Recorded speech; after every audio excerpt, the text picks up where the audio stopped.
know, man, the boxing business has turned into a game of politics. It's about viewers. It's not about what you can actually do. So I called the promoter. They told me, hey, we're going to make you the main event. We like you, make you the main event in L.A. I said, cool. They called me back 2 weeks later and told me they're going to go a different route, that I'm not main event material. So I'm like, I got 23 wins and 20 wins by knockout and 2 losses. What is main event material? And they told me I need more followers. When they said that, it kind of changed the whole aspect of. Are you serious? Yeah. He said I need 50K more followers. So I was That's like, wild. You know what? Before I walk away from this, I'll just open up my own promotion. Right. So I opened up my own promotion right here in the city. First fight December 9th at Tech High School. Appreciate you, bro. Yeah. And main point is just we're going to be there too, by the way. We in the motherfucking building. Yeah, I need y'all there. But the main point of this promotion is to create opportunity where there's none. Indianapolis is a beautiful city. But unfortunately, there's nobody trying to create opportunity for brothers and sisters in the city. So I'm like, you know what? I'll create my own promotion. That opens up jobs. We need marketing. We need media guys. We need photographers, videographers. We need an announcer. Yeah. These are all jobs and opportunities. Now, we want somebody to sing the Star Spangled Banner that nobody's ever seen before. Somebody you usually walk past. A student, hopefully, you know? Yeah. But the main thing is I made it from the city, and the farther I got from the city, I realized, like, no matter how much I try to get out of nap, I'm nap. Right. That's 100. This is Anthony Sims, episode 40 of Moguls in the Making. We opened up my new promotion company, Magic Promotions. We'll be having our first fight, Naptown Rumble at Tech High School, December 9th. Tune in.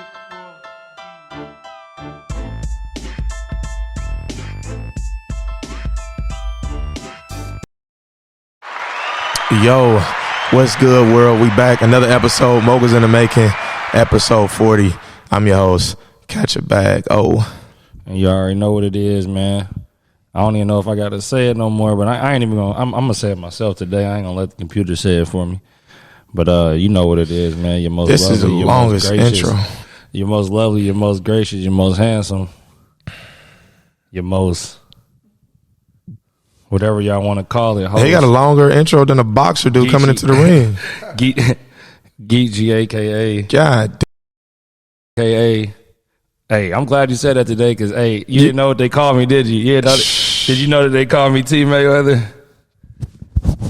Hey, man, somebody stop this, man. He gonna, hey, you know what's going, you know what I foresee in the future? Of the defense, bro, what I'm saying. Right. My defense is so silly with it, bro. Right. But we'll talk about that later because we got something special for y'all today. I promise you we do. Yeah, we do for sure. Let's go over T-type % on the business. I was about to say, let's go over the business real quick. Let's do that. I know you was out there. Oh, first and fucking foremost. Yeah. I'm sorry. First and foremost. Let me do that. Okay.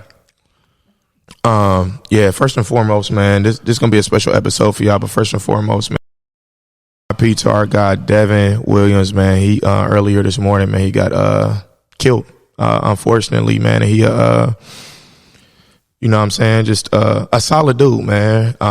He just a solid dude, you know what I'm saying, from our city. And he you know, been out in the community, you know what I'm saying, been boxing, been hooping, you know what I mean. He just all in our circles and stuff like that. So yeah, that just happened, man, unfortunately. So, man, we just want to take a moment of silence for that.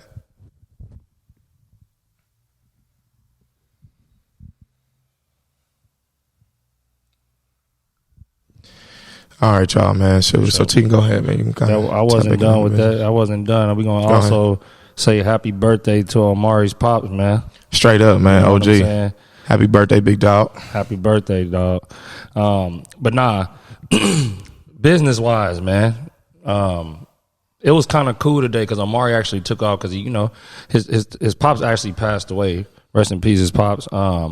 So, like, he kind of took the day off, just the first birthday, you know, that, you know, he celebrated basically without him. And you know, that's tough. So he kind of took off he's like, bro, can you hit a half a day? I'm like, bro, what are you asking me for? Like, we ain't both, you know what I'm saying? But reason why I'm saying that is because when we came in today, you know, everybody on a team meeting, we have team meetings for an hour every Monday. Happy, like they were so happy at the scoreboard, like you know what I'm saying, like our score sheet and stuff like that. Yeah, because we just got so much on the table and so much boiling, and I know we kind of, you know, slowed down for a little bit on this side of the business in the past, but it's like now it's back. The train is running again. You know what I'm saying? The train is going. So I think everybody's starting to get on board. They understanding what's going on and they seeing those numbers rise. So right now, on the table right now, we got about closing for this month. We got about we already closed 10,000. We closed today on another 10,000. Did we close today? We did on okay. on that one, and then we got another 13,000 closing tomorrow. So altogether, we up around like 41,000 or something like that for the month. So I think everybody is happy, obviously because of that, but also because it's starting to become a regular thing. You know what I'm saying? As far as like what we have on the table, we knew we can be here. We know we could get back here. Yeah. But our goal, like our goal as owners, is to double, triple that. Yeah, because we done seen it. 3 months ago we did 100K. You know what I'm saying? Cracked it, and then it go to 30, then it'd be at 40. You know what I mean? Then it's just like the inconsistencies, but it's starting to kind of just be like predictable. We know what it's dang near gonna be. You know what I'm saying? Bare minimum. So man, that's what's up, man. I'm glad y'all on the team, man. Shit. You know what I mean? Did y'all thing without me? Most definitely, man. But without further ado, man. Woo. What we got for him today? Freight train running, man. My dog. Hey, man. I got a story for you too, bro. You don't even know this shit. I'm listening. Hey, I ain't even gonna do it right now. We're gonna get into that episode. But I got my dog, Anthony motherfucking Sims, aka the Magician, man. We got my dog in the building. T. Let me hear the AKA goddamn 10 national titles. What? My boy done been overseas. He done seen some things AKA that you ain't never seen. England. Hey, come on, man. Motherfucking building today. You hear me? Yeah. We got a lot of stuff to talk about. Champ, y'all see that shit over there? For real. Woo! Y'all see it over there. Hey, that boy kind of glistening a little bit, it's man. It's glistening, and on top of that, bro, it's heavy as hell. It's a little light something. Okay. But nah, we appreciate you, bro, for definitely coming Straight on. up. Kicking it with us. You already know that, man. It's about time, man. Long overdue. Hey, absolutely. Long overdue, Talk bro. to us. Man, it's time to come back to the nap, so I'm happy to be here. Thank you for having me. For sure. The reason I came back to the city is I'm promoting my first fight December 9th at Tech High School. Well, explain that, though, because it's not your first fight. Oh, yes. Well, my first promotion. So, okay, there we go. If you don't know, man, the boxing business has turned into a game of politics. It's about viewers. It's not about what you can actually do. So I called a promoter. They told me, hey, we're going to make you the main event. We like you, make you the main event in L.A. I said, cool. They called me back 2 weeks later and told me they're going to go a different route, that I'm not main event material. So I'm like, I got 23 wins and 20 wins by knockout and 2 losses. What is main event material? And they told me I need more followers. When they said that, it kind of changed the whole aspect of. Are you serious? Yeah. He said I need 50K more followers. So I was That's like, wild. You know what? Before I walk away from this, I'll just open up my own promotion. Right. So I opened up my own promotion right here in the city. First fight December 9th at Tech High School. Appreciate you, bro. Yeah. And main point is just we're going to be there too, by the way. We in the motherfucking building. Yeah, I need y'all there. But the main point of this promotion is to create opportunity where there's none. Indianapolis is a beautiful city. But unfortunately, there's nobody trying to create opportunity for brothers and sisters in the city. So I'm like, you know what? I'll create my own promotion. That opens up jobs. We need marketing. We need media guys. We need photographers, videographers. We need an announcer. Yeah. These are all jobs and opportunities. Now, we want somebody to sing the Star Spangled Banner that nobody's ever seen before. Somebody you usually walk past. A student, hopefully, Yeah. But the main thing is I made it from the city, and the farther I got from the city, I realized, like, no matter how much I try to get out of nap, I'm nap. Right. That's 100. I just said the same thing to him before we started the show. You heard? Because he out in like Los Angeles right now. He over there crib walking. He out there, man, and I was just telling him I just moved back last year, but I think that's what it was, bro. Like I gave him an example before when I was out there. Like I did some stuff with like some real estate investors that was out there, and I kind of went and we gave back and stuff like that, and it feels good. It definitely feels good. But it feels different when it's your city. Like I could feel like I was like, I really didn't walk these streets. Like, you know what I'm saying? Like I didn't, like I'm talking about as a youngster. Like I didn't go to that corner store. You know what I'm saying? Like that wasn't me. So being back in the city, it really do make you be like, damn, man, home is home, regardless of the fact. And just seeing how everything is growing here, man, and what you doing, bro, is 100% the same mission that we own in a different lane. You know what I'm saying? So definitely good to bring it together. Straight up. But before we get diving, heavy into the event and stuff like that, since for the viewers, for people who, gonna watch this that don't know that much about you, talk your shit in the beginning. As far as, obviously, you kind of went over the wins a little bit, but just monumental points in your career. You can talk to me in money. You can talk to me in accomplishments. You can talk to me and stuff like that. Like, talk your shit right now. I'm going to talk to my Indianapolis folks. Everything I'm about to say, they're going to understand, but nobody else will. Okay. I grew up right here at Darby Court. Speedway. Straight up. Right. Got kicked out of Avon High School, graduated from Cardinal Ritter. Hit skate land on 38th every weekend. Every time I could, every Thursday, every Saturday. You was in there. We was in there. I grew up in the city. And not only that, I took, I was in every program that the city had to offer 100 black men, COD. This is what create young black men, young minorities. This is what help us get out into when we get in this outside road to be able to maneuver and communicate with these higher ups. So I stayed with boxing, made the 2012 Olympic team as an alternate. I'm the youngest to ever met on Olympic trials at 16 years of age. Turned professional, signed with Don King. When? When did you turn professional? I turned professional at 18. I turned professional. I was still going to ISU.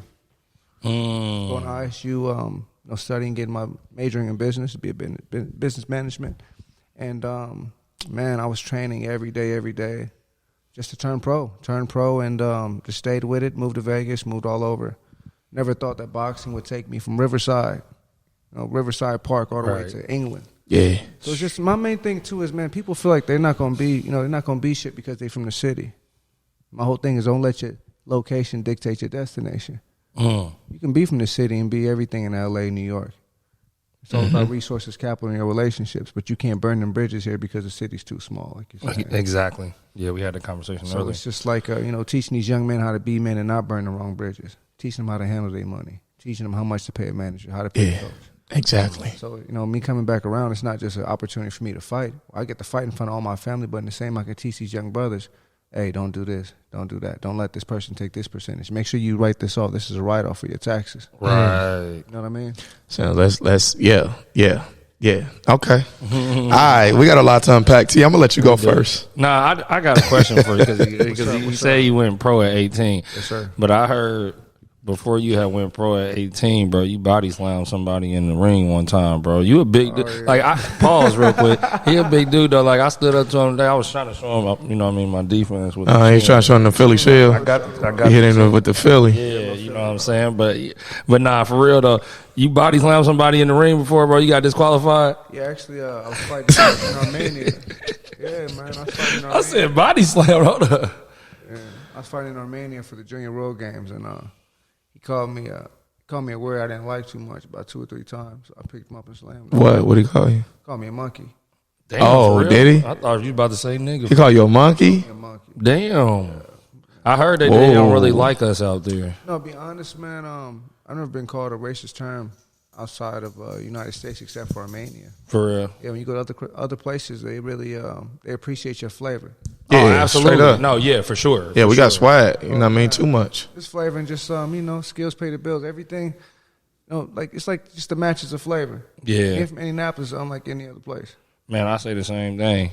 That's real. Being from Indianapolis, unlike any other place. But yeah, I body slammed them. I don't regret it. Right. Again, I feel like when you disrespect, they got to get checked. Or you keep Right. I'm 1,000% on that too. Yeah. We both on that Gotta heavy. stand on it. Yeah, we gonna do that. Gotta stand for something or you fall for nothing. You hear me? Yeah. But yeah, man. But yes, but I kind of wanted to. I know, like growing up, stuff like that. Like, was you already in boxing, early on? Yeah. Or was it something that you kind of got into later? I started boxing at 6 For the years people. old. 6 years old. My father passed away when I was 6. He committed suicide. So I needed a way to express myself. Hey, Sims, you know what? Let's pause real quick because I forgot to ask you before. I was like, I don't know if you want to talk about that. Oh man, I'm open because the media put it out that it's like a car accident or something like that. Yes, they did. Oh, for real? So explain that though more. Like what really? Obviously, you just said what the ending, happened. But what really happened? Was you there? What happened? So And you was 6 years old? I was 6 years old. My father passed away. Up until about 13, I thought it was a car accident. Just some. Damn, you didn't even know. I thought it was just a car accident. Yeah. Okay. I assume that's what my mother Yeah. told me. Right. Yeah. And then a guy in Sports Illustrated told me, like, yeah, you got to get your story straight. That ain't true. He actually killed himself. So basically, a lot of times when you have like a tragic death to a parent, you don't really want to tell a child. You give them Right. but another cause of death, which is understandable. But that's what it was. So I found out, he actually killed himself. And once I found that out, it made me really change my focus and my passion and my purpose. Because your daddy was a boxer too, right? My father's a boxer. Yeah, he's a boxer. But it's just like, when you deal with something that long or that young. I lost the ability to read and write at a young age. I had to do reading comprehension, speaking comprehension, deal with anxiety, depression. When you make it through that type of obstacle, you realize your life ain't about you. It's about everyone you come in contact to. So now I'm always looking for me's, because I needed someone like me when I was in that position. Yeah. You know what I mean? Hey, Sims, and I don't even know if you remember. I know you don't remember this because I know you like that. But when you came up to Riverside, I was probably, I think I think you 2 years younger than me. You 28 right now, right? They threw your big ass in the ring. I remember. Yeah. Hey, bro, look, because I was doing football, I was doing boxing, I was down there. But I remember Sims, though, he came in. I was going there for a few months. I don't even remember the coach that I was working with, but it was in the evening time. And we was in there training, and then one of the coaches was like, yeah, he was like, that young boy, he gonna be, they was already talking like that. Yeah. This nigga had the special treatment at 7, bro. I said, what the fuck? Who is this little nigga? This nigga here. I'm like, who is this little nigga? I'm dead. Came in with the little mug on and shit, man, with the beater and shit. Yeah. Hey, it's crazy but even like he just said all the shit that he really went through, bro. Like even with that is it just shows a certain amount of how do I say this? I don't even know how to say it, but like coming from like that situation, having to go through all of that, but also the pressure of everybody at a young age telling you, goddamn, you gonna be that, you gonna be that dude, exactly. And then you actually, what your daddy did, and just hearing that, what I'm saying? You actually do become it. Like a lot of people, at an early age, they get told, "Oh, hey, he gonna be nice. He gonna be nice." I remember seeing dudes like that. Then when I was growing up playing basketball, I'm like, "Yeah, damn, I guess he's the best in our grade." Blah blah blah. By the time high school come out, he wasn't playing basketball no more. You know what I'm saying? So, talk to us about that. The pressures of being early on and just being nice. You know what I'm saying, around the city and stuff, and just people giving you that love, but having to hone that and put it into the right places. I mean, be honest, the shit seems sweet, but you really got a target on you at that point. Exactly. Everybody thinks once they get you, then they didn't got there. But if anything, it wasn't so much a weight on me because it's like I always know I could do it. It's just a matter of how and when. Right. Everybody always tell me, hey, stay focused, stay down, keep your head up, and it's like, okay, I did all that. When I'm gonna get the reap the benefits I want. Right. Yeah. Sometimes it's not just the financial benefits. It can be the notoriety. It could be the interviews or coming back to your city, somebody paying for your mother's meal. Like I got that, but then it was like, nah, I want to fight. I want to be main event in my city. I never got that. I could be main event in Peterborough, in England, Spain, Armenia. It don't matter. I never got to fight in my city. Yeah. You know what I mean? Yeah. But as far as pressure, I feel like as a kid, you should just be able to be a kid. Mm-hmm. But some of us, we're not built to be kids. I was built for war. Right. Early. Every so often you meet somebody like that, but not everybody. It's not something I say do with every child. But if you see, I say, even those watching, if you see a child has a real gift, don't let them walk away from it. Mm-hmm. And you got to force them to do it either, but make sure they don't walk away from it. It may be a love-hate aspect. But I mean, that's the price you pay. Yeah. Absolutely. That's the price of greatness for real. So, talk to me about like the sport of boxing, right? Not hold on, wait, because I know you want to look. He want to talk. I ain't talking about the sport of boxing and the hype or the media part of it. I'm talking about your side of it. Okay. The process. Okay. How you feel when you get in the ring. All right. How you study your personnel. I started from camp. So how long do it take for you to get prepared for a fight?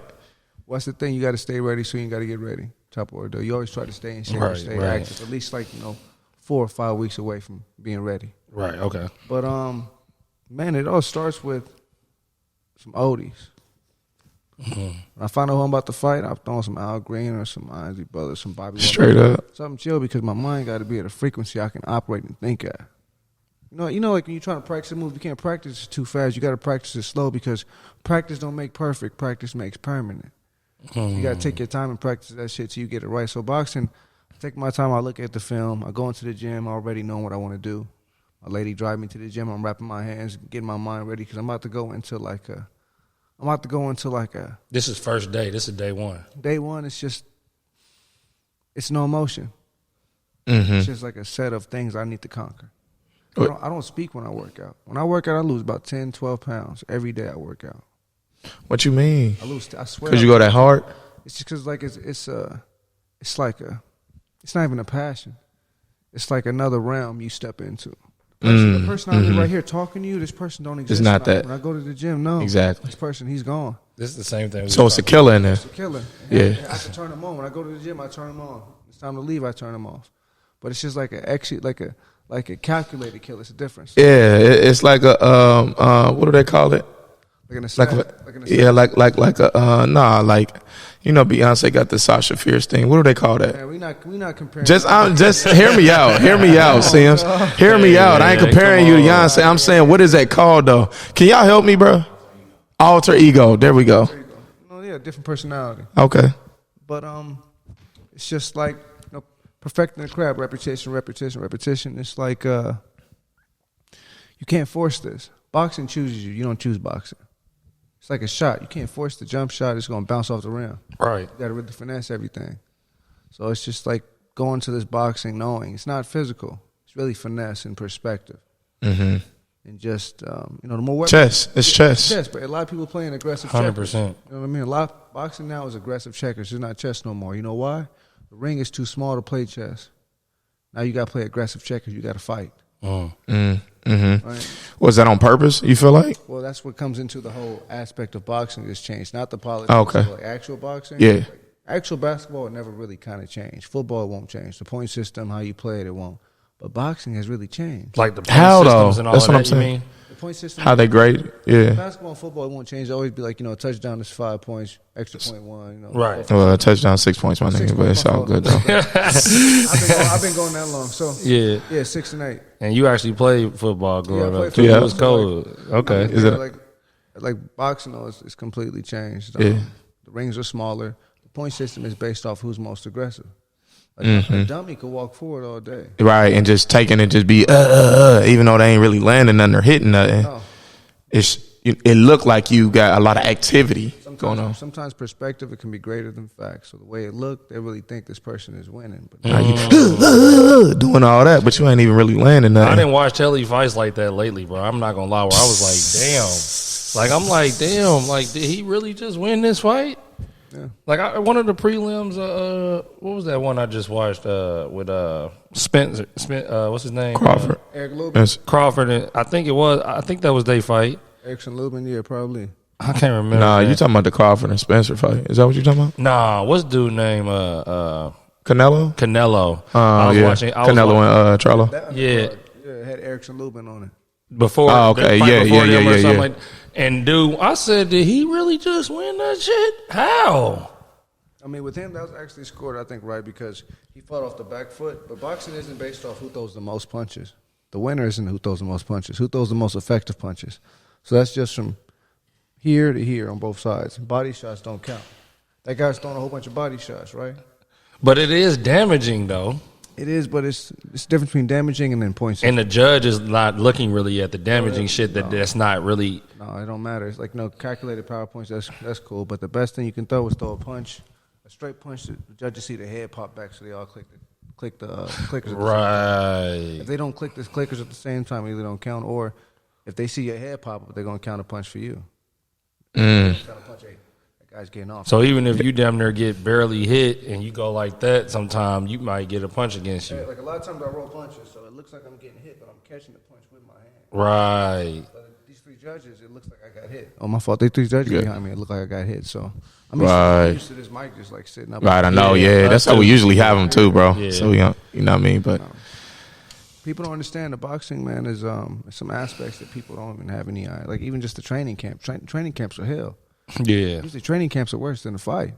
yeah, ain't that the point though? So that you can kind of It's the point, but sometimes people lose the best part of themselves in the camp. But you mean like they lose confidence? No, they just lose pieces. They say, okay, like if you're playing for an NBA team, you're not about to be playing a whole bunch of games of pickup, a whole bunch of games of 21. Right. Nah, but that's what they do in boxing. All you're doing is banging out. You playing random pickup. Right. Okay. You sparring. You going crazy. Sparring. You going Yeah. crazy. Sparring. You going So crazy. it's not like football, basketball. Even football, they take off the lower half of the football pads to make sure there's no injury. Boxing, Right. you hear somebody say, I play football, I play basketball. You ever hear somebody say, I play boxing? Yeah, because you don't play it. You don't play this sport. Boxing, you play with a football. Basketball, you play with a ball. Boxing, you got to have balls. Ain't no playing with boxing. This boy got them boy. Hey, them boy got the Ali clothes on. He got damn it. Hey, Man, that's the truth. man, speaking of Ali, bro, tell me this. Who did you look at growing up that you was like, man, he really made me want to be a boxer outside of your pops? My pops, it wasn't really him that made me want to be a boxer. It was just like all the brothers in the gym, they all had a different aspect about them, like superheroes. One was real fast, one was real slick, one was powerful. Right. And growing up, I thought they were superheroes. And as I became an adult, I realized, like, wow, these guys had amazing skill, but what held them back from becoming great was bad management in Indianapolis or lack of resources in Indianapolis. Had to do with something. They had all the talent. But it's like J. Cole said, good news is you made it a long way, bad news is you went the wrong way.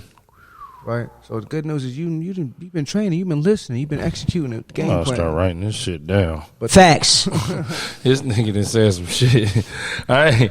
Hey, man, you've been saying some shit. I'm going to have to start recording this. We better have to put you on wax, throw a beat behind Exactly. Nah, for real, though. it's unfortunate, though. Brothers have all the skill and the talent, but it's just the location. Sometimes you got to leave in order to get those opportunities. Right. But you did, though. I left, but now I'm bringing it back to them. They didn't got to leave no more. Right. Imagine this, if you live in Indianapolis trying to box, you got to go to somebody else's city to fight them. You got to go to Ohio, go to Michigan. That means you take a chance on being an opponent. Home cooking, you know what that means? Yeah. Home cooking means you whoop him, but they give it to him anyways because it's his hometown. Exactly. So I'm like, no, fuck that. I'll bring it to you. I'll bring it to you right here at Tech. You come and fight right in front of your family. You get the platform. You get the streaming. You get the resources. You get the sponsorship right here. All that. All that. Why? Because it was given to me. And what they say, the game is to be sold, not to be told. I'm giving it to y'all for free. I'm going to go ahead. Hey, that's what I'm supposed to do. So, me and my brother Yeah. take a trip Yeah. up to Detroit. Okay. Come and see you. Put on. You remember that? When I fought, was that Detroit or Louisville? Detroit. When I fought Motor City Casino? Yep. What? You was at that? Nigga, yeah. What? That was crazy. Man. Yeah, I was there, bro. When I got that cut? Yeah, I was there. Dang. I was there. And they gave him the mic or something at the end. So, dude, came out. Sims came out, pieced him up. They gave him the mic at the end. I forget what you said, bro. It was something so, man, bro, if you know him, then you know. Like, bro, just going to say something out the way. Right. Catch you off guard, gonna have everybody rolling. I forget what you said though. It was like, yeah, I'm too pretty for this. Can't nobody even say, man, well, I'm too slick for him. Of course it was gonna happen. It was like something just like, I'm like, this nigga is saying fool. I forget what it was, but it was something like that. And then, you know what I'm saying? You had your moms, you had your people and stuff out there. And then we end up, staying for a little second, but we didn't link up with it was just too much going on. We end up skating back to the city, but yeah, I was there though. You know what I'm saying? And, you know what I'm saying? I remember when you got your deal with Don King and all that. And like just talk more about your journey. I know what your vision is to do with the city, but so people you know what I mean? The young homies that's sitting there that's looking, that's like, okay, but I want to follow his story. I know from the outside, but like, how was the deal with Don King? How much was that? What does that even look like? How was that structured? Did it turn out to be good? Right. Was it bad? Like, dive deep into it. You know what I'm saying? Man, it's a saying, man. Even salt look like sugar. Look one way and then be another way. I really thought like these boxing contracts are gonna be great. They're gonna benefit me. But then I found out these contracts only benefit the people who create them. Absolutely. They can rip them up anytime and be like, hey, I don't want to do business with you. Or it says right here, if and given the day, here's my loophole. Now I'm out the contract because you missed this part right here. But like just the path has been, it started right here at Riverside, and then it bounced to Christamore House. Then straight up off to Washington Park. And it came back to Riverside. Then I ended up in Michigan. It's just like I went wherever boxing took you. Yeah. So like those watching this, don't be afraid to go wherever the journey goes. You got to go with it. Mm-hmm. You can't sit back and then one day, we'll have this thing called it's God's curse to man. God's curse to man is regret. Mm-hmm. You sit around regretting shoulda, coulda, woulda. It's a whole lot of those in that. Yeah, for real. Definitely. What? You threw away your career for a girl. You didn't go here because of this. Because what? Shoulda, coulda. It's a whole lot of those. And they haunted by regret every day. Absolutely. They look at what they could have been. Yeah. So it's just like when the journey says, hey, it's time to go, don't get mad because you can't take homie with you or your homegirl with you. No. That was what I was about to say to you. To add to that is on that journey, tough, though. your journey might take you through different type of roads that your homies and some of these other dudes, you going to see them slowly but surely, they just going to get off. Hey, they get off on I-95 right here. Yep. Another one get off over here. He done went to jail. But your journey is your journey, so you got to keep going with you. They going to respect you for it later. You know what I'm saying? Like, I ain't saying don't help your homies if they need your help and stuff like that, but also don't let boys bring y'all down. No. You know what I'm saying? At the same time, it's a lot of leeches out here. They want to jump on the ship later. You know what I'm saying? That wasn't there from the jump. So you got to really watch out for that type of stuff. That brings me into the next question, which your journey business wise. Oh, yeah. You know what I'm saying? Like, talk to us kind of about that. I know you went through a few promoters, and then obviously you even turned down a deal with the Mayweathers. Turned down a couple deals. Ain't he? Oh, go ahead. I'm gonna let you finish. I was gonna ask that. You know, I'm probably about to ask.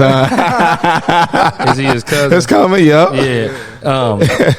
What's out there now? I guess he got to answer it. Is he your cousin? Yeah, I used to live with him. Oh, for real? Okay. Used to live with Mayweather? Lived with Floyd for a few years and Roger, yeah. Okay. Now, from going through other promoters, turning down a deal with them, dealing with Don King and his situation. I know he basically didn't keep his word as far as fights go. Dealing with that type of stuff, what did you learn from it, and kind of talk to the viewers about that? The best thing to do is stay independent until you have something worth selling. See, when you say that again. The best thing to do is stay independent until you have something worth selling or something they want. In other words, don't go and just sign to a record label or sign to a deal because you have nothing to negotiate with. You're signing to no leverage. Whatever it means they want, you signing for that. You can't even change it. But if you have something they want, I'm undefeated. I'm 12-0, 15-0. Now you come to the table, you can negotiate. Sims, ain't that what you bring into the table though at that time? That's what it used to be. Now I'm 15-0, 20-0. You coming to the table, but now they want followers. It's the difference. But I mean, you got the I don't feel like that's really shit for you though. You know what I'm saying? It's not important to me. That's what I'm saying. Them, you know? Exactly. Yeah. But ain't that what you saying? Like, okay, cool, I can play this game. You got the personality. You definitely got the personality. It's like play the game, but it's I can't hear you again. Oh, there you go. Okay. Yeah. It's like play the game, but it's like I'm a boxer. I don't play. So that's why I'd rather just create my own promotion where I don't have to deal with this promoter telling me you get this much, you do this, you fight this person. Another thing in boxing, once you sign these contracts, oh man, I forgot to tell you this. Yeah. So before when you sign the contract, they will build you up. Oh. Right now, when you sign the contract, if you like 5-0, 6-0, they put you in there against an undefeated fighter, 11-0, may the best win. But for nothing. You know, you seen overtime? Yeah. Yeah. Overtime's main event, they're paying them $12,000. Overtime? Overtime. Hell no. Basketball overtime? Yeah. My homeboy fought on one of it. Actually, my homeboy 12 G's. He took my fight. They want me to fight, and I was like, nah, that's not enough, man. Like 12 G, you serious? I can't. I laughed at that. Right. Shit. He had to take it though, because you know he needed that. He needed the bread, which is understandable, especially if you're coming up. 12 G's. If you're on the grind, yeah. It's your first 5 fights, 6 fights. 12 G's ain't that bad. Right. For you right now, what it take you to get out the bed though? 6 figures. Like what though? Like it's 100,000 minimum. It depends on if it's a national. I mean, not national. Right. If it's an international title, if it's a title. If it say somewhere in state Vegas, whatever, GM, whatever, some a main spot. It would depend on the promotion. If it's Vegas, it's not going to be me, right?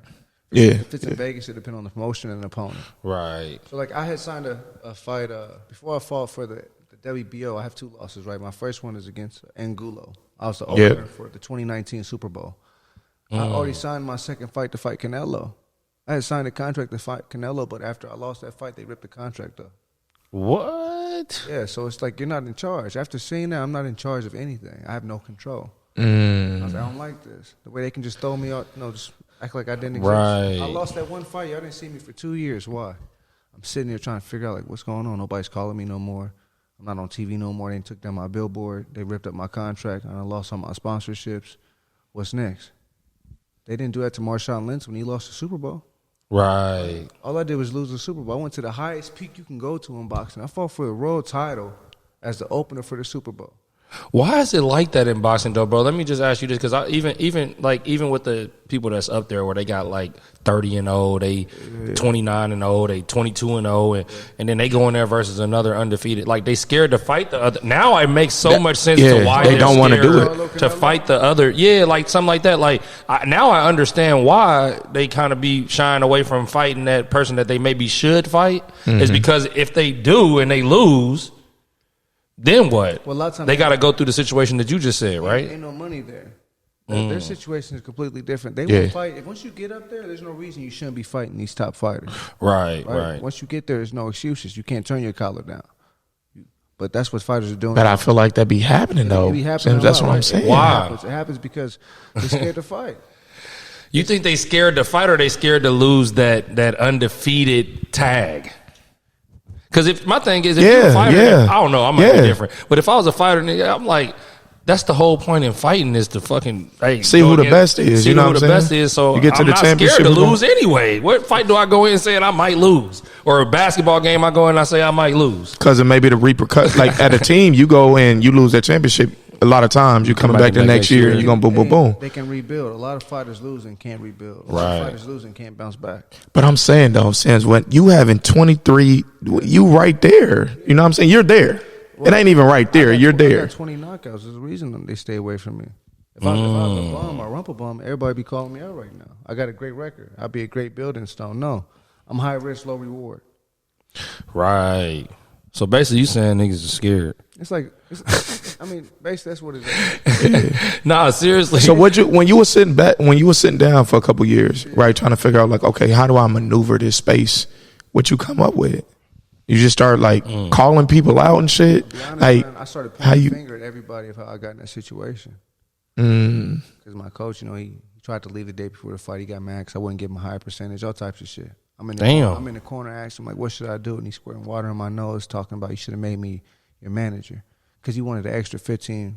And at this point, it's like the highest payday in my career. Which fight is this, though? This is for the WBO, the Latino title in 2019. Oh, okay. So I'm going through all this, and after the fight, I'm pointing fingers at everybody who played a part, who fucked up. And they did fuck up. At the end of the day, it's just me in that ring. So it's like the worst thing I could do is just like point. So I'm like, you know what, fuck that. I take full ownership of it. I just got to make sure it don't happen again. So how I make sure it don't happen again? Have your own promotion. Have my own shit. I tried to go through other promoters that didn't work. I went all the way to Dubai to get that. I got blackballed in America. I got blackballed from boxing because after one of my boys fought, he almost lost his eye. And if you ever had a fight and you ever got your eye injured, like I had my pupil scratched before. I had a manager have to take me, drive me to the doctor's office. I had a patch on both eyes. I got thumbed in this eye, and this eye got scratched. So this eye had like a patch on it for 2 months. I could barely see out of this eye because I got thumbed in the eye. Yeah. This fighter quit, heavyweight. He quit he quit in the 12th round. His eye about to pop out his head. They called him a punk, a pussy, a bitch, all these things. So I did an interview saying, hey, take care of yourself because as soon as you can't box, these managers, these promoters are going to say, fuck you. So it's fuck them until you get your bread. That's the way you got to look at it. It's business, but it's personal to us because we the motherfuckers in it. That's in there. I got to go on, So when I said that, I got blackballed from this promotion. I couldn't fight in the United States. I had to go to Dubai to get a fight. Oh, shit. I went over to Dubai and got that. So it was from that comment that you saying, and people was like, let's stay away from him. Stay away from him because the last thing they want is somebody speaking their mind. Exactly. Yeah. But you understand? Telling the truth. If you want business, you don't want somebody to step out of order. That's understandable. That's how business goes. But this is bigger than business, bigger than politics. This is like civil rights. This is what we deserve. Yeah. It's the athlete speaking for the athlete. I'm a human. Yeah, most definitely. You shouldn't be treating me like this. White, brown, purple, gray, it don't matter. 100%. So the fact that I said that it blackballed me, and it's like, you know what, I'm going to take another avenue, and I got around to create my own shit. And I just said this the other day, too, and it relates to that, man. That's hard. I really feel that's hard, bro, because you saying a lot of shit that I say, but you said it in a different way. You remember when I said that the other day where, like, I was like, no. Basically, so you just don't remember. You know what? It's cool. He don't take my advice, but after that, guess what? Nigga come back and be like, man, you did say, man, you right. But anyway. Nah, what'd you say, though, T? But no, I said something to the effect of, because I heard it on the podcast, and it really stuck out to me, was like, you'll start you never can get to where you never can get really to where you want to go blaming somebody else because you just give whoever you're blaming all of the power. Yeah.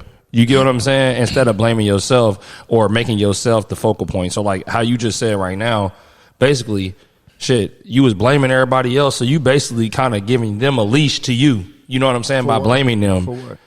For what? You know what I'm saying? And then you come around and say, well, fuck that. I'm starting my own shit. Because even point, if you become powerful because you looking at it and you give your power away because you like, damn, they did this to me. They did that. Even if that's true, though. That's the thing. Even if I did everything fucking right exactly with us in business. Hey, complain about it, do what? Nothing. Complain about it, do a goddamn thing. If we sit here as business owners, and I said this on the other podcast a couple weeks ago, I hire a person to do contracting work for me, and they go and do a fucked up job. Yeah. Whose problem is it though? It's your problem. Still my problem. Even if I tried to do the best that I could, make sure that they was on time, paid them on time, did everything I could, and my power to get the result I wanted, it's still my problem. Exactly. So you know what I mean? Then you say, okay, what I got to do different? You got to dig into your craft. That's what the fuck it is. It don't matter what it is. Like I think even with athletes, even with us, real estate investors, with anybody out here that's in some type of profession that's doing something. It's politics and everything, but don't only learn just what you doing. We knew what we was doing. Our biggest thing was running the numbers, and we knew how to find off-market properties. Bam. Yours was boxing. You was like, I got to learn this shit in the ring, and once I got that, I'm there. You not there yet. Learn everything. Learn the business of it at the same fucking time. Learn marketing so that you know when somebody fucking you. No, that's the worst part, to find out, wait a minute. You get what I'm saying? I've been paying this man every month. And what is they doing? I got to pay taxes on that money, though, because I paid him cash. I didn't pay him with a check. But they don't tell you that. Hey, you should be paying him with a check. So you ain't got to pay taxes on that money you just paid him. I just dropped off 30, 40,000 here. Here's yours. Now you got to pay taxes on that. No. But that's the whole thing, man. It's like being in LA. You see, every community looks out for their own. And I'm far from racist. I love every race, but if you look at the black race, we don't help each other. We don't. So it's like, fuck that. I'm gonna come to Indianapolis and try to create a new hair. I was about to say that. You know? I was about to say, yeah, we do, because we got people like you.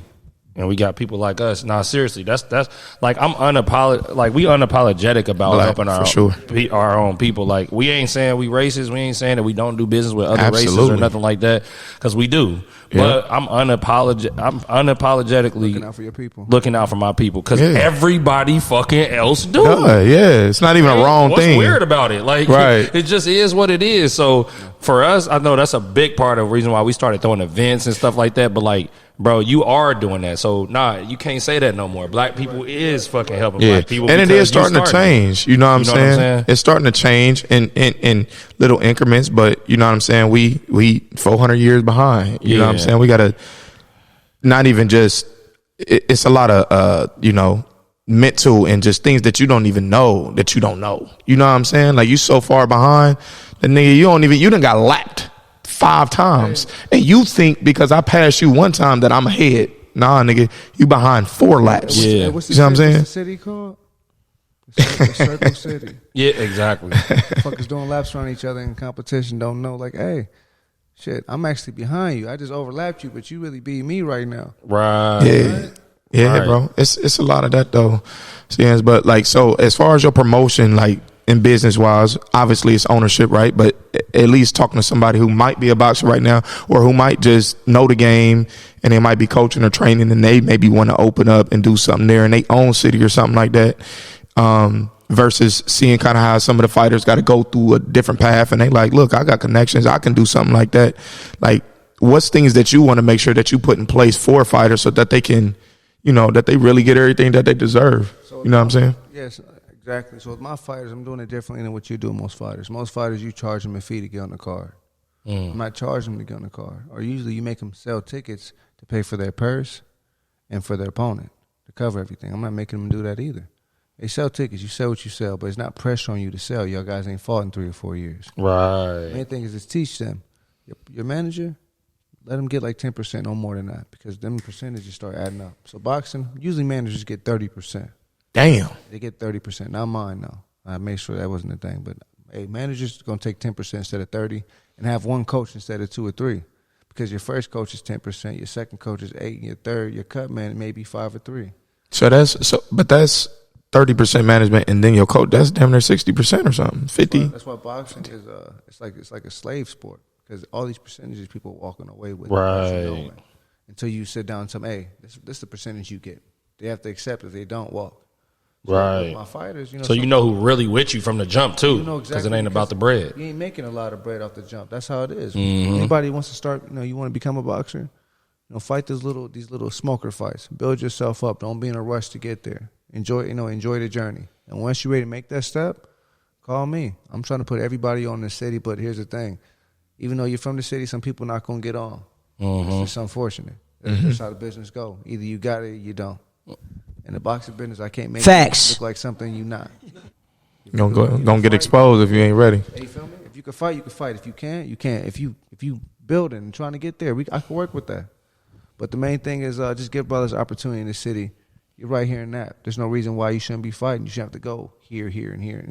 It's I hate this shit, to be honest. Yeah. I had to drive all over. And his brothers here, you driving to go see Gervonta Davis fight in Atlanta. You driving to Chicago to see this motherfucker fight. You don't even know these motherfuckers. Right. I'm right down the street. What excuse you got to not pull up? I'm at Tech. Yep. You know what I mean? So. Yeah, Tech, that's real. December 9th too, goddammit. Hey, I got something to ask you too, man. Kind of just from me watching your story and stuff like that, bro. Like, you almost like a dude from like like an old soul from like the 70s and Definitely 80s is from that's the 70s. living through 2023, like in motion.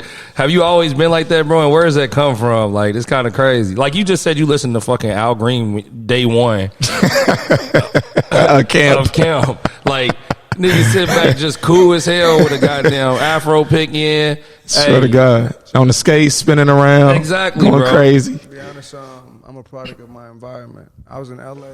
I was in Long Beach training. This gangster walked up to me. He's like, "Where you from?" I'm like, "Nap." He's like, "Yeah, that's a city of players and hustlers. They bought their bread there. Ain't nothing but pimps and hoes in the Indy." And when he said that, it made me feel good about myself, because it's like, dang, he know about Nap. He know we hustlers. We throw back gangsters and players. We don't play that. Right. Everybody think people slow in that. Yeah. You know what? To be honest, some motherfuckers stupid, but a lot of motherfuckers in Nap, you're not about to get over. Yeah, nah, we ain't going on that. No, pure passion. Nah. Naptown, we don't play that. So it's just like, it made me feel good about, I'm raised from a city of old niggas. That's why I act this way. You ever see some of your homeboys? They be mad strong for no reason. Hell yeah. It's because they daddy an old ass man. Swear to God. That's why.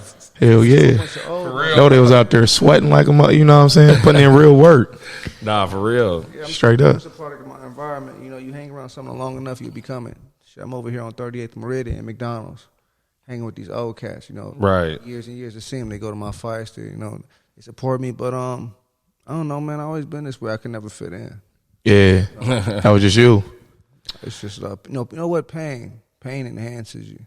Yeah, that's real. Think about all artists, singers, writers. They do their best portraits of work when they go through pain. Yeah, most definitely. It was like my whole life was kind of painful, dog. So I had to look for the blues or some type of, something to give me good news. Yeah. Right. Old schools is it. Hey, man, I remember even too, shit, back in the day, I don't know if we was in high school or just out of high school. And Sims would pull up to the motherfucking skate ring with the old school. Remember that? Did you? I had a Candy Green 86. Hey, he had that boy. He used to pull up at the ring with that. With a peanut butter rag top, yeah. Hey, that's some nap shit right there. With the peanut butter rag top, that's some definite nap shit for real. Hey, I see Boys be Sims sleeping out on here that shit clowning. on the old school game too. For real though, That's all I'm on. I remember boys that was going to, because my pops, bro, he had some silly ass old to the schools car too, shows, bro. right? 6'4". Yeah, delts. Man, we've been murdering the car shows though, like the Ross shit and shit like that, bro. Like boys from Nap really been. They ain't going down there and Y'all clowning. switches because we slept on, bro. Y'all doing switches out here? You know that's still some Cali's. I mean, boys put the airbags on them. My pops had it back then, bro. I'm saying, it's that's heavy Cali. Like you know said, what I mean? I'm the same way. What you just said, kind of like a product of my environment. I take a lot of that shit. Like that. That's my like go to old school would be a 6'4" Impala with fucking switches on it, bro. No big rims on it, none of that. Nah, just gold got them Dayton's on that shit. Like, Straight up. That's literally Classic. my dream old school car. Yeah, facts. I had two Lolos in Cali. Had a turtle top and a broom. It was an old caddy. I had a pump to the front, a pump to Oh, the that's back. hard. Did you? I had 14 batteries in the trunk. I was swinging that motherfucker. Swang it. Eyes closed. I can see your ass in that motherfucker too, just riding and shit. For real, hitting that coast, looking at the water and shit, man. That's bumping that old school shit too. You know he was. Make sure you don't bang your days on the curb. Boy, You have a good day. Every Sunday, I'm on Compton Boulevard and Broadway. Every Sunday, You know it's fat out there though. They clowning out there. He was out there clowning. Going nuts out there. On everything. Every Sunday. Yeah, for sure.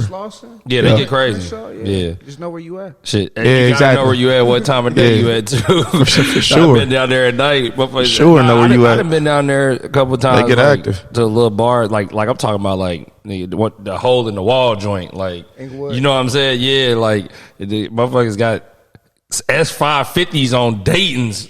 I said, damn, a S550 Benz sitting up on like 24s, all green. I'm like, damn, boy, motherfucker can point you out from a dope boy from a mile away. You're right. But nah, they be clowning down there, bro. Like, but it's also like you said.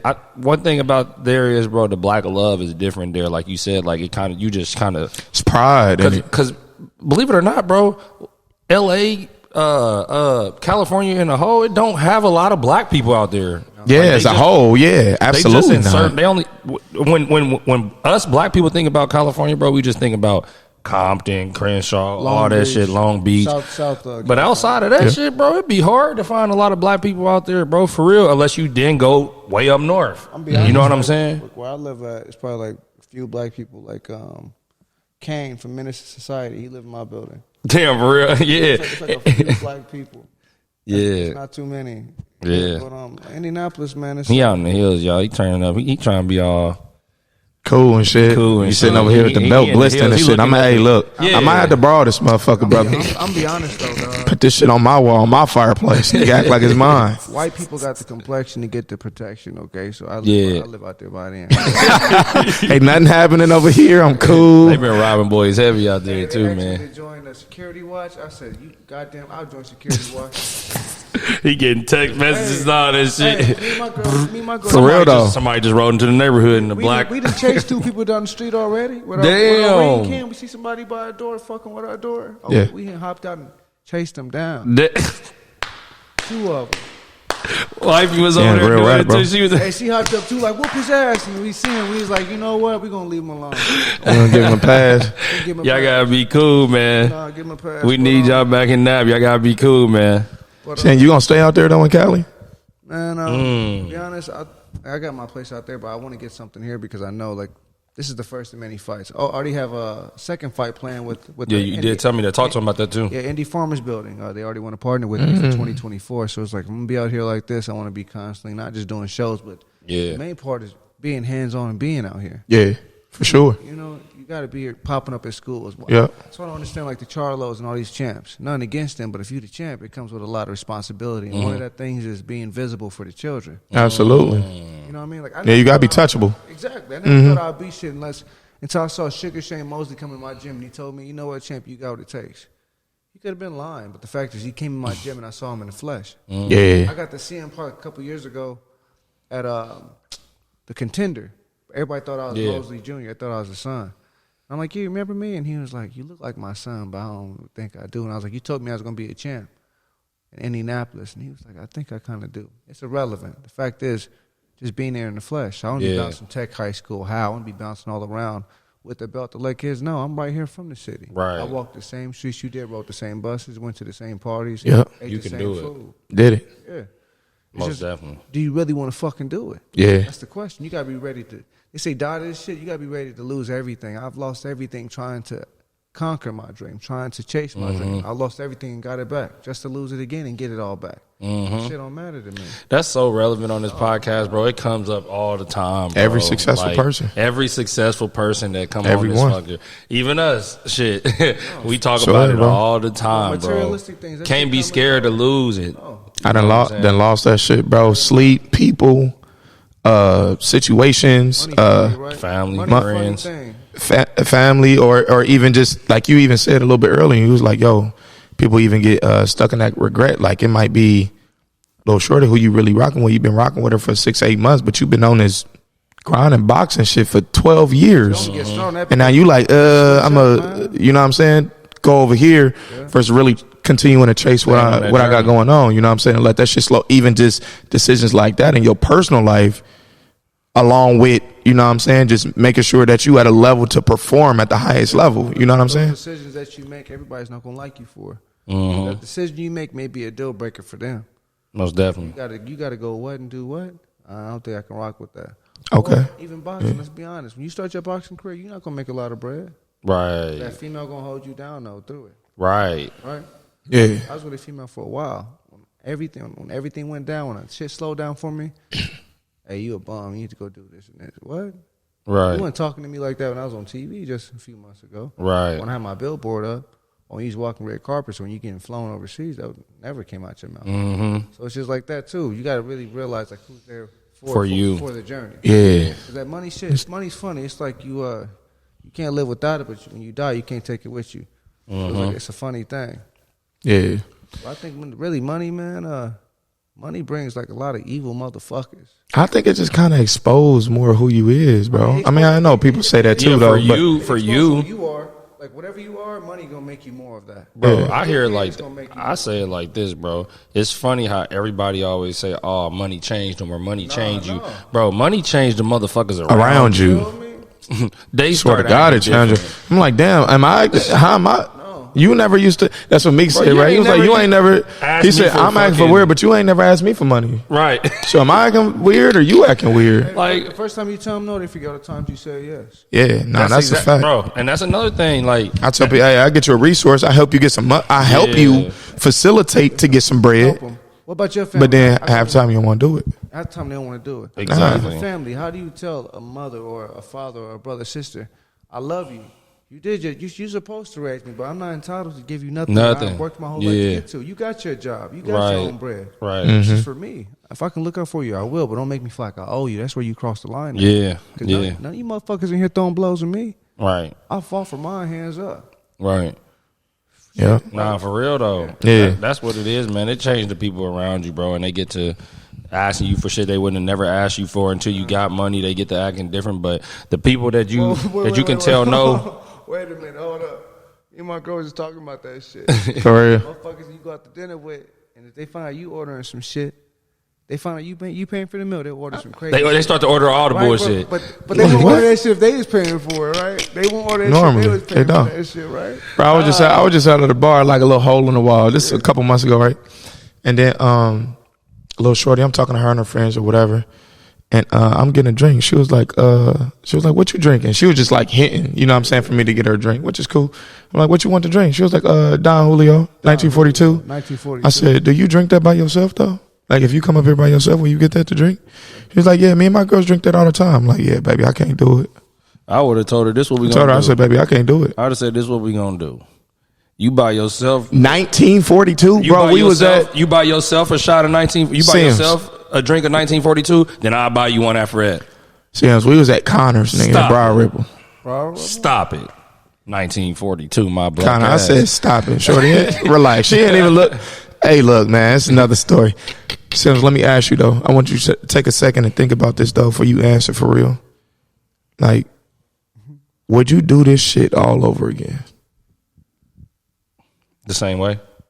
Yeah, like the same way. Would you do this shit all over again? Like, you can't take the knowledge, you know what I'm saying, that you know now and none of that. Just like your whole journey. Would you do this shit all over again? Or going through what you've been through, you like, nah, nigga, I probably would have took a different path. You feel me? Yeah, I feel that. I think that's the crazy part. I didn't choose this path. I didn't choose to be fucked up. I didn't choose to be raised without a father. I didn't choose to be shit rough how I am or fight motherfuckers. You know, every time you step in a ring, you lose a piece of yourself. People don't get that. You lose a piece of you because you step into a world that's not. You step into a world of being a fucking barbarian. I'm trading punches with you. If I get really cracked, motherfucker hit you, you'll forget parts about yourself. It'll come back months later. You can get hit that hard.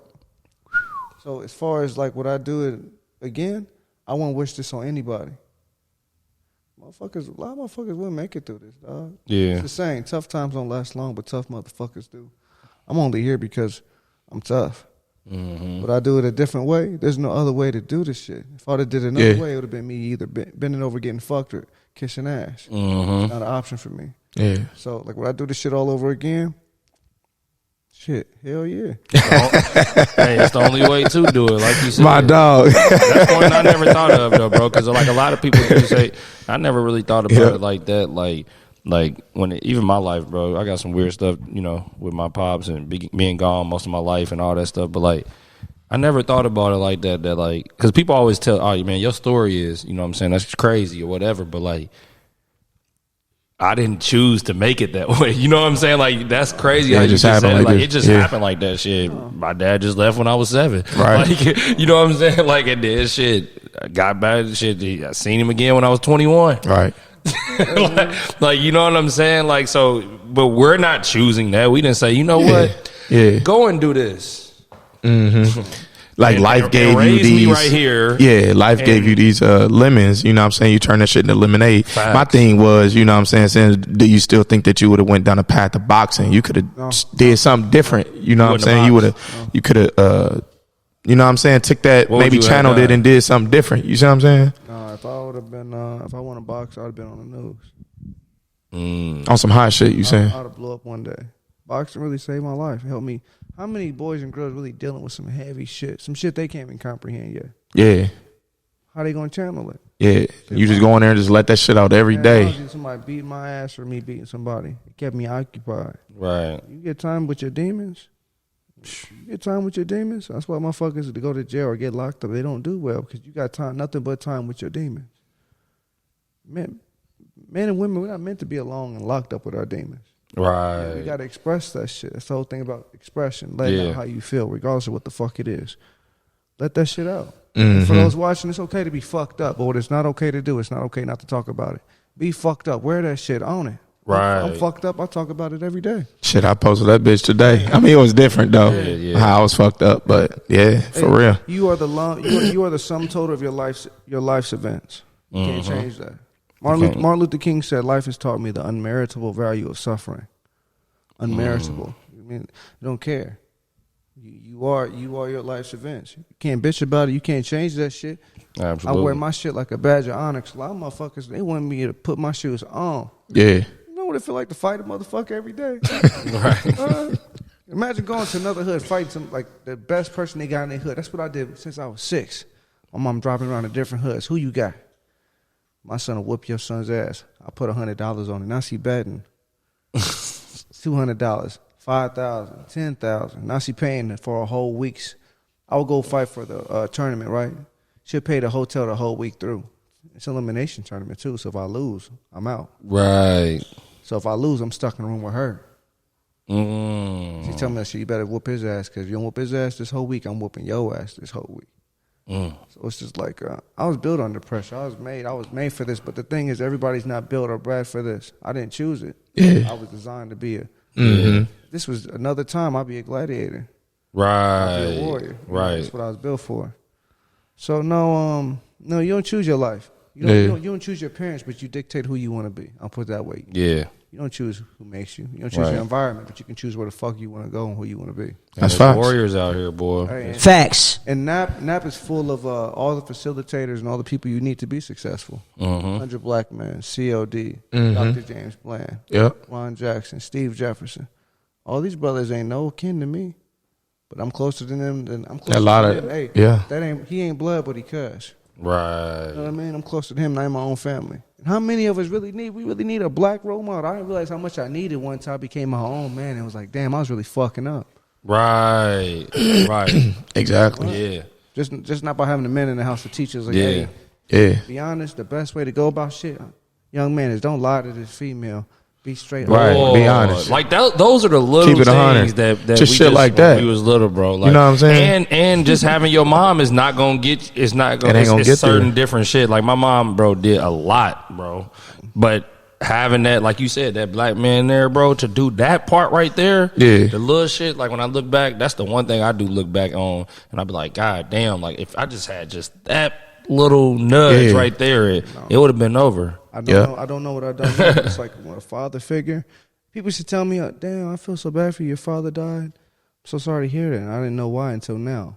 Because you realize what the fuck I messed out on by not having a father figure. Right. That's why you feel sorry for me. Like, damn, he's really set back emotionally. How to speak, really emotional, like real man. And too, bro. Yeah. You know what I'm saying? Like me, you know what I mean? Because RP to my pops, but you know what I'm saying? Our relationship was strained too, though. Even though he was here and I knew him, I didn't get that shit from me.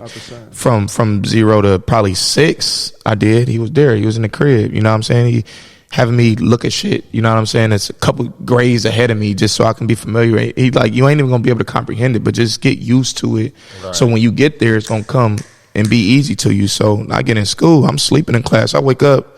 Yep, that's the answer. Go back to sleep. You know what I'm saying? Teachers are trying to get on me, like try to make a mockery out of me because I'm asleep. Omari, what's the answer? I wake up, boop, go back to sleep. You know what I'm saying? Just an asshole about it. You know what I'm saying? They kicked me out of class. You know what I'm saying? For shit like that or whatever. But I'm just saying though. And then he was here, but he wasn't able. He didn't teach me how to work on cars. He didn't teach me how to do different things. You know what I'm saying? Just as a man, it's like, okay, cool, yeah. That ain't mean I got to go down that path and be a plumber or be an electrician or anything like that. Learn so it's much just more outside skills. of the job. Telling us how you know what I'm saying? Telling us all the wrong shit. Being a man ain't about how many hoes you can fuck, how much money you can make. Exactly. What is it about? It ain't even a look. It ain't about how much weight you can look or how thick a motherfucker's beard is. It's right. Responsibility, consistency. Yeah. Shit, your bread, credit, investing, real estate, wealth, nigga. To me, a lot of it is about the sacrifices that you can make that other motherfuckers can't make. Oh man, now you just had a whole other ball game. You know what I'm saying? Like that's one that people always like standing on business. That's what they say now. Being a fucking man, bro, is about the sacrifices that you can make that ain't nobody else gonna fucking make. What's it called? Cause what? Cause we men. Why I got to do that? Because you're a man. Because I'm a man, I have to do it. When I'm wrong, I gotta be. I gotta be cool. Well, I gotta let you be right. Right. Because I'm a man. I'm gonna be the bigger person. Exactly. That shit's hard to do, bro. I be ready to sleep a lot of motherfuckers. Consistently. He really too. I know he like nigga. I fight all day anyway. He like I got this left. That's just the thing, though. When you know you can walk into any room and sleep somebody. Hey T, you know his knuckles busting and shit, man. The boys done got, you know how you get collars and shit on your shit. You don't even feel shit no more. His knuckles all busted. Yeah, man, crack your shit, won't even feel shit. You just don't know what he said walking into a room knowing you can just knock everybody out in the fucking room. That's why I get mad. That's a sacrifice, bro. Because you like, bro, this nigga really talking to me and just don't know. Hey, that's where the self-control They just don't fucking know.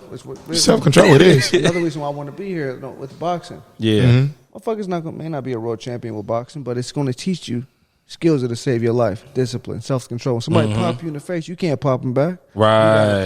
You got to be spiteful. It's to teach you how to deal with authority. Deal with a cop. Deal with this person. Yep. Let's be honest. How many motherfuckers from that don't like authority or dealing with it? Because they raised themselves. They feel like they ain't got to listen to this person. Boy.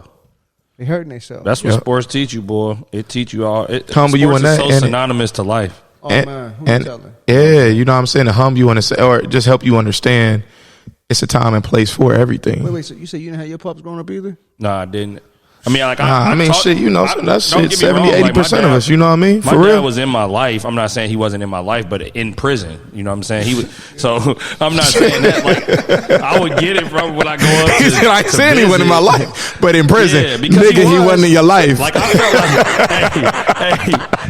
like, nah, because like, hear me out on this. That's not what makes sense to me, dog. Listen, I know what you're saying, T. I know what you're saying. What I'm saying is, like, some niggas' daddies went to jail and they never talked to them until they was 21, from 7 to 21. Yeah. Nah, nigga, like I really felt like my dad could beat my ass from jail. Like y'all want me to?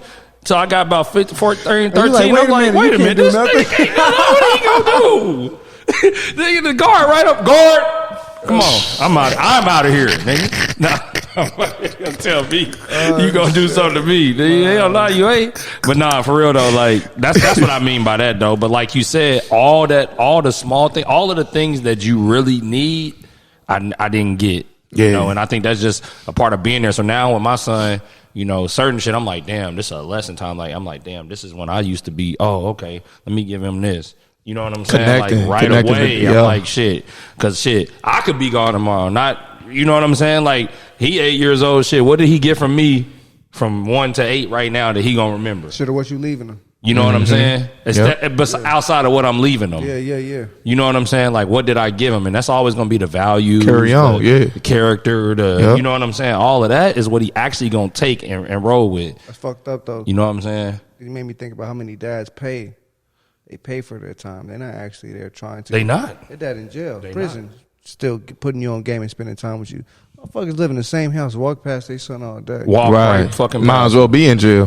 But that's a big thing I'll be talking to him about too. Like, because we can get just so tied up in our business and our entrepreneurship journey, bro, and sports and all that shit, bro, that like, damn, wait a minute. Like, what did I do with my son this week? Or what did I do with my son today or every night? Or what, like, that's one thing that I don't sacrifice is my time with my kids. Like, he know that.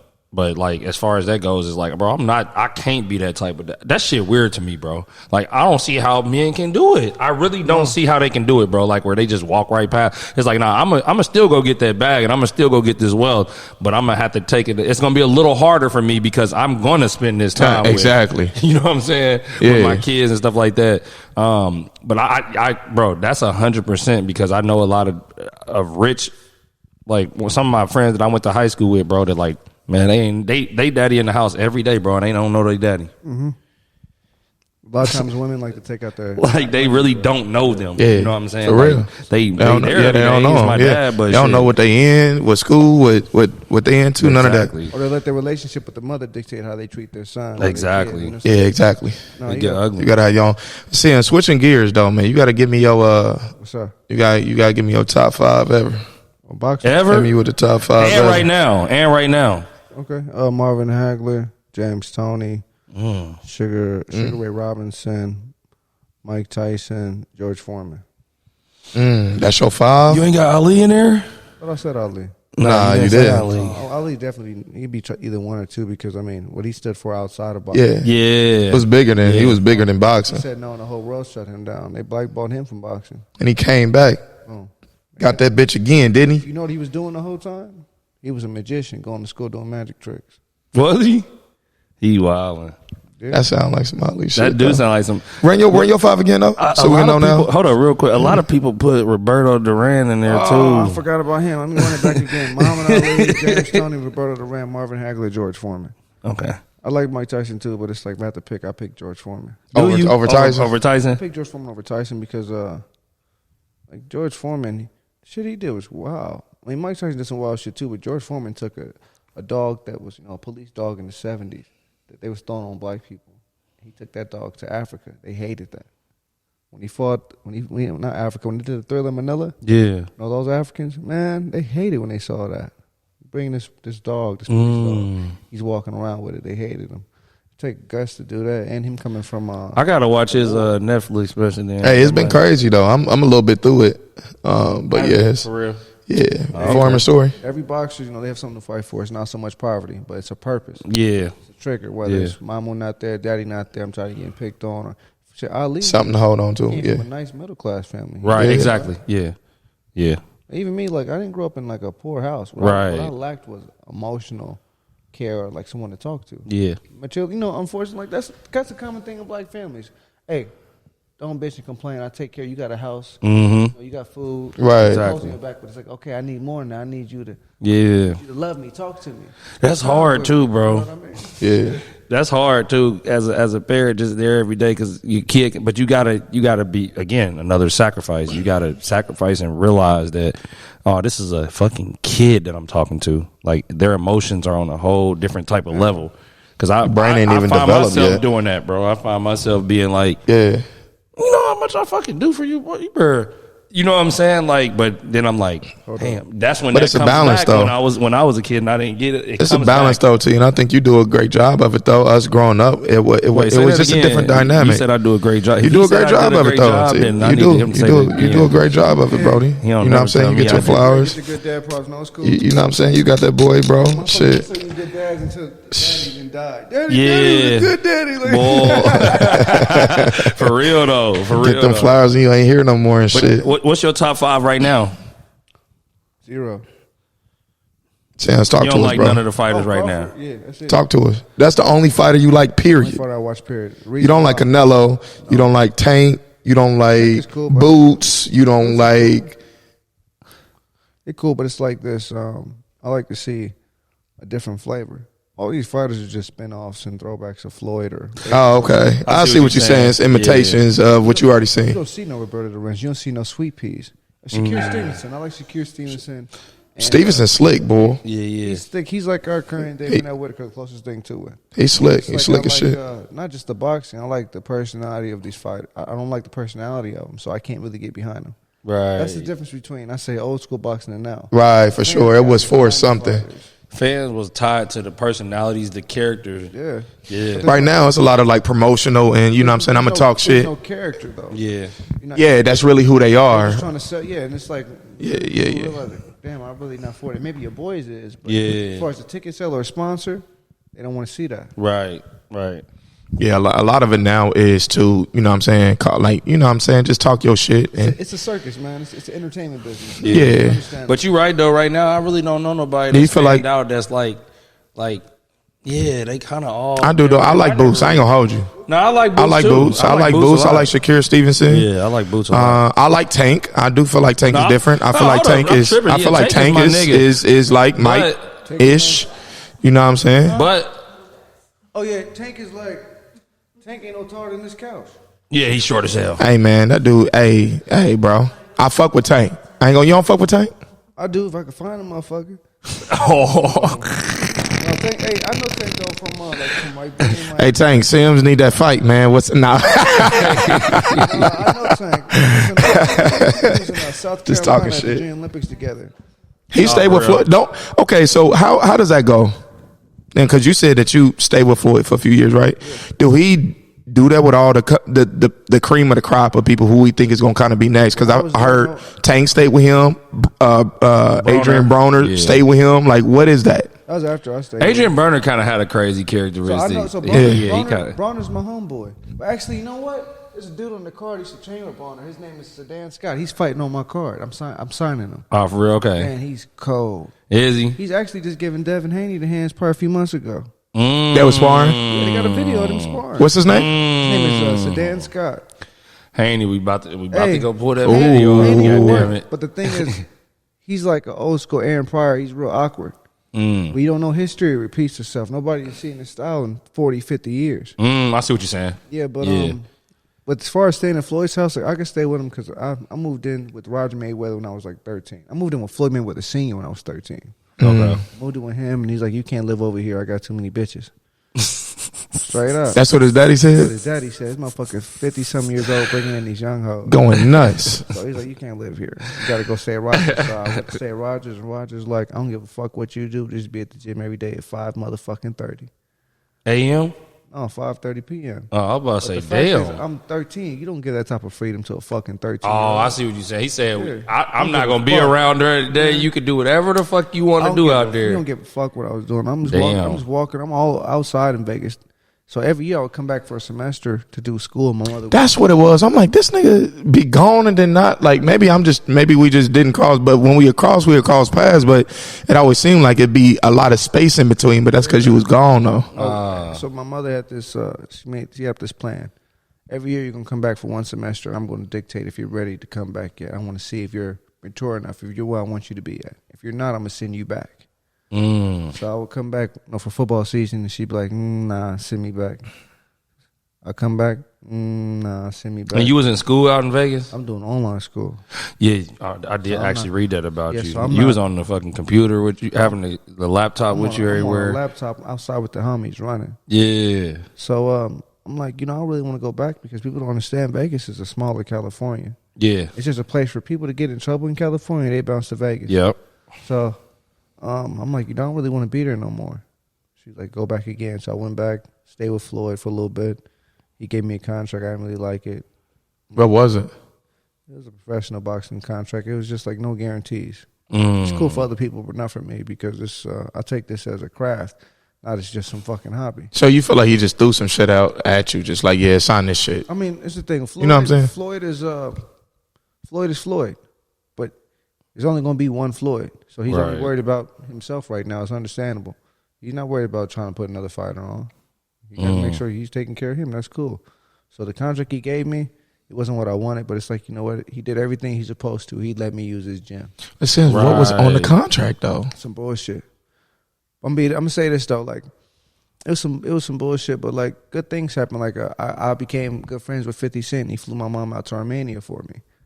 I'm sitting on the ring talking. I'm thinking it's a crackhead, right? I'm thinking this crackhead is talking to me, asking me all these questions about tattoos and shit. Then I realized it was 50 Cent. He was all skinny for that movie he did. Remember? That football movie? Yeah, with the bald head. Yeah. So I'm like elbowing my boy, like, yo, this crackhead, man, cool. You see him? And he's like, no, that's 50 Cent. I'm like, what?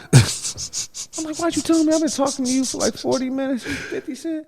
He did that little laugh he did, and he was like, yeah, it's me, whatever. And he walked out, and I'm like, oh, shit. So every time I would see him, he would talk to me, but yo, hey, funny story, man. So I'm at the club one time. I went to the club one time in Hollywood. Yeah. And I met Cameron through 50 Cent one time. So I'm at the club, and I'm like, hey, Cameron, you remember me? And he was like, yeah, you crazy moms, because they remember my moms. My mom mad crazy. He's like, you crazy moms. I'm like, yeah. So I'm in the VIP with him. Dave East is standing on top of this table, and Dave East already like 6'5". Yeah. So he talking and shit. Drake coming in, and they hit the fucking radio. They're not the radio. The DJ's like, yo, so-and-so in the building. But when he did that, he cut the music. When this motherfucker cut the music, I farted so loud, bro. So right, I farted, right? I'm in the VIP with Cameron, Dave East, right? I farted so loud, dog. Dave East came out of his VIP, right? He got a big-ass backwood in his mouth, and he look at me, and he go, yo, who just rip ass? You rip ass, cuz? She heard the story. He said, you rip ass, cuz? I'm like, yeah, that's me on the Dead Homies, cuz I did that shit. And the motherfucker say, don't let it happen again, cuz. And he go back in his VIP, motherfucker, I was out of there, because I just knew they was going to womp me, right? I'm in his VIP, Right. They all looking at me. Davies, motherfucker, this big. He step off this couch, but he's still tall as fuck, and he just rip ass cuz. I'm like, yeah, that's me. Cuz. Hold on, bro. So they cut the music and you farted that bro. Fucking hard, bro. Bro, my stomach is tripping, homie. What did you eat, my guy? Man, I probably ate a whole bunch of pizza that day or some shit. Probably pizza because I was carving up, right? Man, after that, I'm like, fuck that shit. Ain't no more clubs, no more. That shit was like that. All this homies stepping around me, looking at me. So I'm like, damn, I'm about to squabble with them or what? Right. Whatever come on my mouth, better be some real shit. So homie stepped down and, you rip ass, cuz? Looking at me, I'm like, yeah, cuz. On the Dead Homie, I did that shit. Like, shit, what's up? And he's like, all right, don't let that shit happen again. I said, nigga, I ain't even trying to make it happen. It just slid out. I said, like everybody heard it type shit. You ever realize like you feel like you got that one little chance where you can slide some shit out? That's what I felt like. Right. And they cut the music at that time. Right when I'm about to introduce myself, whoa, I'm like, damn, I'm stuck. I'm stepping into is an open place. So I'm like, I'm gonna cut this. I'm gonna air it out as I'm walking, so it's behind me. He had a whole plan for the fucking. He had a whole plan for the fart. I'm shitty, man. Like when you at Floyd's Jam, and it's like motherfuckers like Little Cam or like Rick Ross sitting around. You got to plan this shit. You just can't be ripping ass. Yeah. No schedule. No, it's crazy, man. But that's fucking hilarious. That's bro. You are a fucking fool, bro. Man, that shit's fucking hilarious, bro. That was the last thing I thought you was about to say, bro. I swear to God, absolutely last. I swear to God, that shit caught me. I thought he was about to be like, man, this nigga took out a whole bunch of money and threw that shit in the air. I couldn't even see my face. That nigga said something nuts or something. All them niggas' face. Give me some stories. Yeah, say, come on, story time. Shit. My last story, man. Last story. I was at Floyd's house and we shooting craps, but I had never really shot craps. I didn't know how much they start with, so I had this little crinkly $5 I pulled out, right? But they was like, it's $5 to get in. So I'm like, all right, shit, it ain't nothing, but it's 5,000, right? So I put my $5 down. It's like a whole bunch of these little celebrities, and it's Chris Brown. He got his money, they shooting. I put my $5 down. He's like, what type of shit is this, broke ass nigga? I'm like, I'll beat your motherfucking ass, you dancing ass nigga. So he hopped up like he wanted to get out, and Floyd's like, no. Don't do that. You talking about Chris Brown? Yeah. He said, "What type of shit is this broke ass nigga?" We at Floyd's house, right? So I bought this little crinkly $5. I'm like, shit, nigga, this is good. I can get in. I've been with the homies shooting dice with them. They shoot with $5. Right. Shit, even if it's dominoes, I got $5 to get in. Nah, I put my little crinkly $5 down. He picked that shit. Like, what the fuck is this broke ass nigga? I'll beat your ass, dancing ass nigga. And he hopped up. Man, before he came in there, he was like, no, don't do that. He's like, no, he can go. He can go. He's like, come on, man. Because he always said I got a bad attitude. Like, come on. Was you gonna wipe him down? I'm gonna beat the shit out of his ass. Because Brown might have did a fucking, you know what I'm saying, cartwheel and kicked you in the head or some shit, bro. His ass uppercut right on the bottom of that motherfucker. Hey, Bloop. He gotta go smoke. Like them little robots, nigga, chin pop out and shit. You know what I'm talking about? He gotta go smoke his little pipe first, and then he come out. Shit. That's what you gotta go hit that little pipe. Yeah, you do need to relax off all that, man. See, hey, he do need to relax off all that. Hell. You saying that? No, everybody know he hit that pipe. Like, yeah, for sure. No doubt. Yeah, niggas know for sure. Hit that pipe like Bobby, boy. I ain't know it was like that. Now, man, you got chill. That's crazy. My wife just said that shit too. She said he damn near the modern day like Whitney Houston, like where he's so fucking talented, bro. You know what I'm saying? And just that shit wild, man. That bro, talent nuts though. Some shit once you sell, you can't get back. So be careful what you sell and what you sign for. Boy, say read that contract, read between the lines, and read the back. Most definitely. You ain't had like no. I'm guessing you didn't trust no lawyer to look over your shit or nothing like that because they were just selling the dream so hard. Like, nah, bro, you good. This is what we gonna. Okay. Look at it, but the thing is, even if you have a lawyer look at it, there's only so much control you have in the contract because contracts really only benefit the person who wrote it. They wrote it. Yeah, protect them just in case something goes wrong. Right. It's not the. They tell you, hey, go get this contract looked at. Anything you want to change in it, change it. You bring it back, and they may say, okay, this happened to me. I went all the way to England to talk to this guy named Frank Warren, big time promoter. He gave me a contract for a royal title. I didn't like the purses in it, so I sent it back to my lawyer, had him change it, send it back. He said, what the fuck is this? This ain't the contract I sent y'all. I said, you told me to have it looked at and make some changes, things I don't like, and it change it. He's like, well, only thing we're signing is the contract I gave you. Why the fuck would you have me go send it to right? Because that's just some shit you say. Exactly. But you don't really mean it. They don't really care. Yeah, they don't really mean it. So it's like after dealing with that type of shit, I'm like, no. With my fighters, you get a simple contract, one fight deal. We do fight by fight. So I'm not like, holding on to you. Yeah. And then you get a set amount. Don't worry about ticket sales. This is your opponent. Let's build you. Get the city behind you, And turn up. I'm trying to get as many Indianapolis vendors as possible. So I have like so you've been on that. Popcorn Indy. Yeah. Yeah, so I have them as a vendor. Right now it's the only vendor I have. Man, we got a lot of people. What's your because I know you throwing I'll let you probably talk about that the after joint. No, I'm not. It's still potentially, you know what I mean? But as far as vendors, what are you looking for the event still? You know what I'm saying? I was looking for like a organic juice or something like that because we already have popcorn, but we don't want any like heavy food where people are standing. Yeah, I got somebody for you on that. Well, a potential person. Please do. I mean, I got a potential person that I can, you know what I mean? The whole thing is just creating opportunity, man, where it's none. Right, exactly. Everybody got a skill. They just need a platform. So yeah, whether that's singing, videotaping, streaming, whatever it is. Everybody just needs the chance to do it. Yeah. So, I mean, look, y'all gave me the chance to use the podcast. Man, I was about to say, shit, before we get out of here. We're going to make this the biggest, it's going to be the biggest thing in the city on that day, for sure. 100%. Tell everybody a little bit about the event, the fighters, and then just like anything that you need, you know what I'm saying, going into the fight, because it's gonna be nice. And like I said, Moguls in the Making will be in the fucking building. We're gonna be in the building, baby. Yes, I might have me a bottle of You heard? You know what I'm saying? Bottle of You Heard. And I'm gonna be in there, and I'm gonna be ready to watch some good ass fighting. Have it in the bag because you're gonna have a lot of babies in there. No, I ain't gonna have it in there. I'm talking about before. I'm gonna have it before. I ain't gonna have it in there. Boys and Girls Club is the sponsor. You can't do that. Nah, man. Loose off the goose. Don't get me started. Nah, I like being. I ain't gonna lie. I like being a fan and in the boxing arenas, man. So most definitely we gonna be in there turned up. But talk to him about that, and we appreciate you, man. For the event, December 9th, you can go to my Instagram, 2_ at The Magician, or Facebook, Anthony Sims. Eventbrite, tap in Naptown number. It will take you right, Naptown Rumble, sorry. It will take you right to the tickets. I heard a code on the back of here. Just take it to it. So these flyers, we have flyers we're going to be passing out. Take a picture of this barcode right here. Takes you right to tickets. We have Adidas, Empire Pro Tape, New Live, Rudy's, and sponsors, and the Boys and Girls Club. This event is for the city.